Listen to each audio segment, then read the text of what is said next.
सोचो, इतने अवतार, इतने बुद्ध, इतने तीर्थंकर यही जन्मे, फिर भी आदमी वही का वही रह गया। इतने सब आकर चले गए, लेकिन हमारे भीतर एक लकीर तक नहीं खींची। हम वही चिकने घड़े के घड़े रहे। हर अवतार को हमने सुना, सिर झुकाया, आरती की, फूल चढ़ाए और कहा, आओ महाराज, और अब जाओ।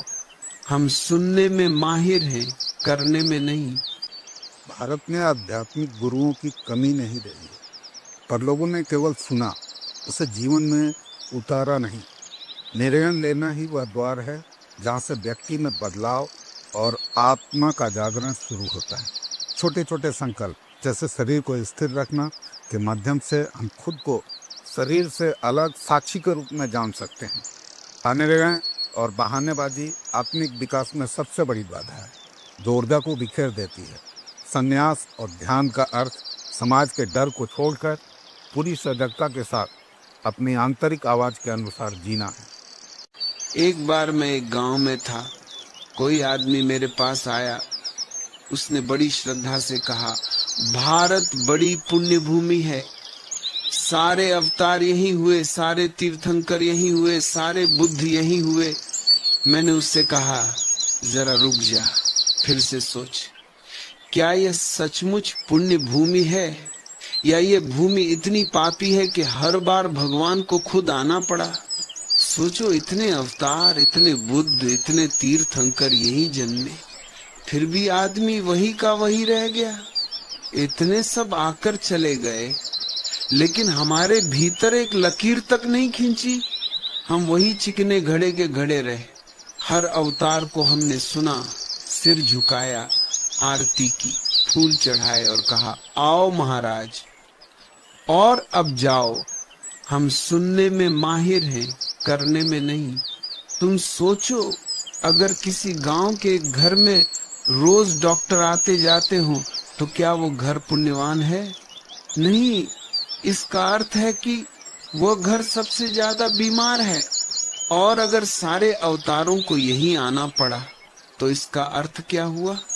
कृष्ण ने गीता में कहा, जब जब धर्म की हानि होती है, अधर्म बढ़ता है, तब मैं आता हूँ, और सब अवतार यहीं आए। तो मतलब क्या हुआ? ये भूमि पुण्यवान है, या ये भूमि इतनी बीमार कि हर बार भगवान को खुद उतरना पड़ा? सच तो यह है कि इस मुल्क की आत्मा अब इतनी चिकनी हो गई है कि कोई लकीर नहीं खींचती। हमने सदियों से इतनी अच्छी बातें सुनी हैं कि अब बातें सुनना ही धर्म बन गया है। सुनते सुनते हम ऐसे तल्लीन हो गए कि करने की कभी फिक्र ही नहीं की। हमने सुनना साधना बना लिया है, और यही हमारी सबसे बड़ी बीमारी है। सुनना तो है, पर होना नहीं। जब तक समझ तुम्हारी अंतरात्मा में नहीं उतरती, तब तक वो समझ अधूरी रहती है। वो सिर पर बैठी रहती है, हृदय में नहीं उतरती। और समझ तभी उतरती है जब तुम कोई निर्णय लेते हो। निर्णय ही द्वार है। निर्णय छोटा हो या बड़ा, इससे फर्क नहीं पड़ता। निर्णय लेने की घटना ही तुम्हें बदल देती है। निर्णय में प्राण एकत्र हो जाते। जो क्षण तुमने किसी बात पर हाँ या ना कहा, उसी क्षण तुम एक नए व्यक्ति बन जाते हो। मैं तुमसे कहता हूँ, 10 मिनट खांसना मत। सुनने में साधारण लगता है, पर बड़ा कठिन है। खांसी जैसी छोटी चीज को रोकना बड़ी अमानवीय बात लगती। तुम्हें खांसी आ रही है और मैं कहता हूँ खांसो मत, तुम्हें लगेगा यह तो दुष्टता है, पर तुम्हें मालूम नहीं, इतनी छोटी बात भी तुम्हारे भीतर आत्मा के जन्म का अवसर बन सकती है। क्योंकि अगर तुमने 10 मिनट खांसा नहीं, तो तुम्हें एक झलक मिलेगी कि मैं अपने शरीर का मालिक हो सकता हूँ। एक खुशी की लहर भीतर उठेगी। तुम्हें लगेगा मैं कोई निर्णय लूं तो उसे पूरा कर सकता हूँ। इतनी सी बात में भी आत्मा ने शरीर पर विजय पाई। खांसी और छींक बहुत चालाक चीजें हैं। जितना उन्हें रोको, वे उतना ही विद्रोह करती है। वे कहती है, ये क्या नया नियम बना रहे हो? अब तक तो मैं आती थी, तुम मेरे साथ थे, अब तुम मुझसे लड़ रहे हो।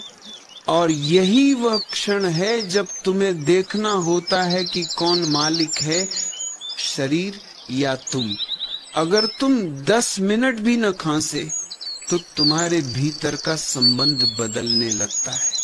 तुम्हारे और शरीर के बीच एक नई दूरी बनती है और वहीं से जागरण की शुरुआत होती है। गुरजीएफ ने इसका प्रयोग किया, स्टॉप मेडिटेशन। कितना सरल नाम है पर कितना गहरा अर्थ। वो कहता था रुक जाओ, और ये रुक जाना कोई साधारण रुकना नहीं था। तुम नाच रहे हो, एक पैर ऊपर है एक नीचे है, और वो कहता था अब रुक जाओ।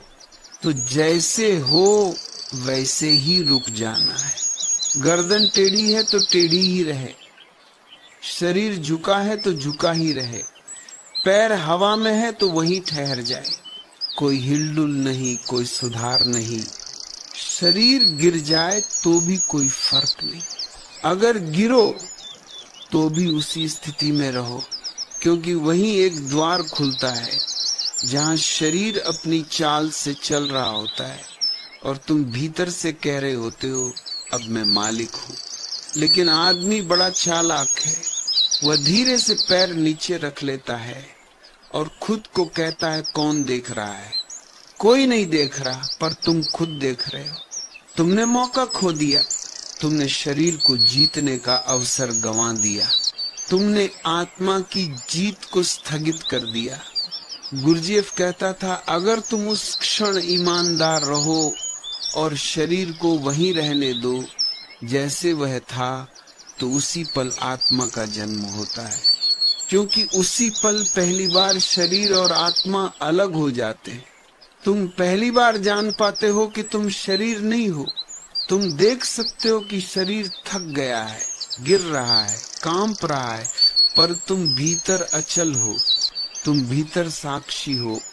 निर्णय का अर्थ है अपने भीतर के साक्षी को जगा देना, और यही पहला कदम है ध्यान का, यही पहला कदम है क्रांति का।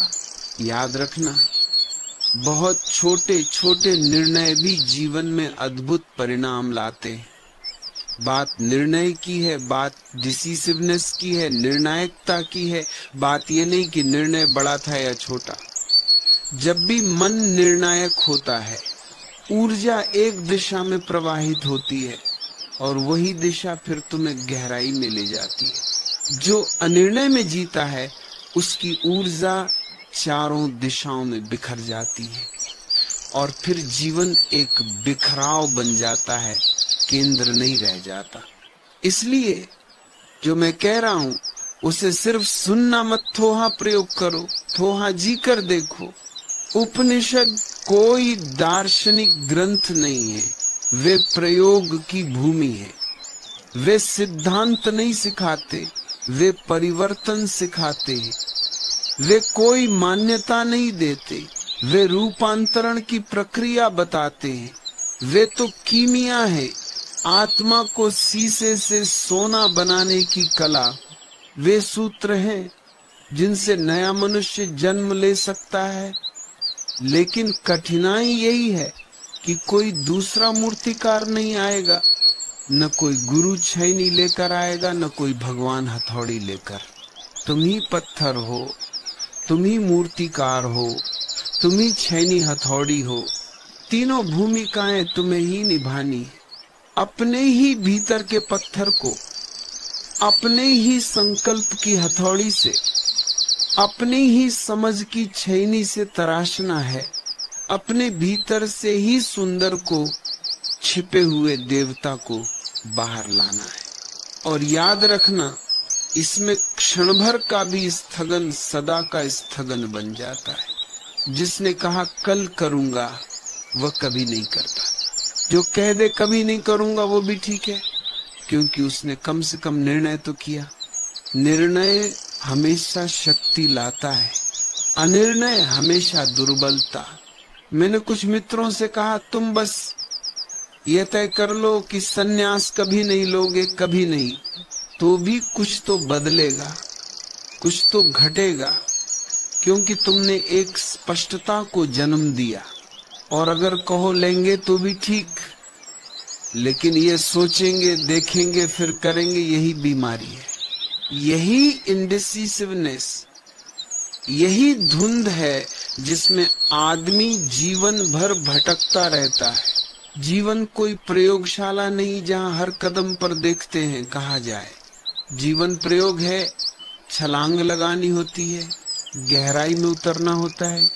संन्यास एक निर्णय है, कोई वस्त्र नहीं, वो एक संकल्प है भीतर की दिशा बदलने का। लोग पूछते हैं गेरुआ पहनने से क्या होगा? मैं कहता हूँ कुछ भी नहीं होगा, फिर भी 3 महीने पहन कर देखो। वे कहते हैं लोग हंसेंगे। मैं कहता हूँ तो बस वही बहुत होगा। अगर तुम 3 महीने तक लोगों के हंसने को सह सको तो तुम बदल जाओगे, क्योंकि जो लोगों की हंसी से डर गया वो जीवन से डर गया, और जो लोगों के विचारों से मुक्त हो गया वही पहली बार स्वतंत्र हुआ। लोग कहते हैं बाहर बदलने से क्या होगा, भीतर बदलना चाहिए। मैं उनसे कहता हूँ बाहर बदलने की हिम्मत तो पहले पैदा करो, भीतर की बात फिर करना। कपड़े बदलने में ही पसीना छूटता है और तुम कहते हो भीतर बदलना चाहते हो। भीतर तो बहुत दूर है, वहां तक तो वे पहुंचते हैं जो बाहर बदलने से भी नहीं डरते। हमारी बड़ी कला है अपने को धोखा देना। दूसरों को धोखा देना उतना खतरनाक नहीं, खुद को देना विनाशकारी है। जो आदमी खुद को धोखा देता है उसके लिए कोई रास्ता नहीं बचता। वो अपने ही विरुद्ध काम करता है, वो अपने ही भीतर दीवारें खड़ी करता है। धार्मिक वही है जो खुद से ईमानदार है, जो अपने से छल नहीं करता, वही ईश्वर के द्वार पर पहुंच सकता है। बाकी सब धर्म, बाकी सब व्रत, बाकी सब पूजा पाठ सब दिखावे हैं। निर्णय चाहिए, स्पष्टता चाहिए, ईमानदारी चाहिए, और फिर देखना वही छोटा सा निर्णय तुम्हें नए जन्म की दिशा दे देगा। निर्णय का अर्थ समझो। निर्णय का अर्थ ये नहीं कि तुमने किसी बात को ठान लिया जिद की तरह। निर्णय का अर्थ है तुमने अपने भीतर एक स्पष्टता पाई है, एक दिशा जानी है। निर्णय कोई संघर्ष नहीं, कोई दबाव नहीं। निर्णय तो सहज प्रवाह है। जब समझ साफ हो जाती है तो निर्णय अपने आप घटता है। देखो, नदी बहती है, उसे ये सोचना नहीं पड़ता कि समुद्र तक पहुंचना है या नहीं। नदी का निर्णय स्वाभाविक है, उसका अस्तित्व ही निर्णय है। निर्णय वही नहीं होता जहां भय है। भय निर्णय को रोक देता है। जहां भय है वहां मन कहता है थोड़ा सोच लेते हैं, थोड़ा रुक जाते हैं, जरा परिस्थितियां देख लें। और जो जीवन को परिस्थितियों से जोड़कर देखता है वह कभी अपने भीतर की जड़ से नहीं जुड़ता। तुम्हें परिस्थितियों से नहीं, अपने अस्तित्व से निर्णय लेना है। निर्णय तब होता है जब भीतर की आवाज को सुनने की कला आ जाए। वो आवाज बहुत धीमी है, बहुत मौन है। वो भीड़ की आवाज नहीं है, वो मन की बहस नहीं है, वो भीतर की गहराई से उठती है। जैसे किसी अंधेरी गुफा में एक दीपक धीरे धीरे जलता हो, बिना शब्द, बिना ध्वनि। वही निर्णय का जन्म स्थान है। वही सन्यास का अर्थ है। सन्यास कोई पलायन नहीं, सन्यास कोई वस्त्र नहीं। सन्यास ये जान लेना है कि अब मैं अपने भीतर की आवाज के अनुसार जीऊंगा, न कि समाज के आदेशों के अनुसार। और ये निर्णय इतना मौलिक होता है कि पुराना मन इसे सह नहीं पाता। पुराना मन तुरंत तर्क लाएगा। समय नहीं है, लोग क्या कहेंगे, अभी परिस्थिति ठीक नहीं है, पहले थोड़ा समझ लूं फिर करूंगा। और यही सब बहाने तुम्हें वहीं बांधे रखते जहां तुम सदियों से फंसे हो। निर्णय का अर्थ है अब बहाने समाप्त, अब केवल सजगता।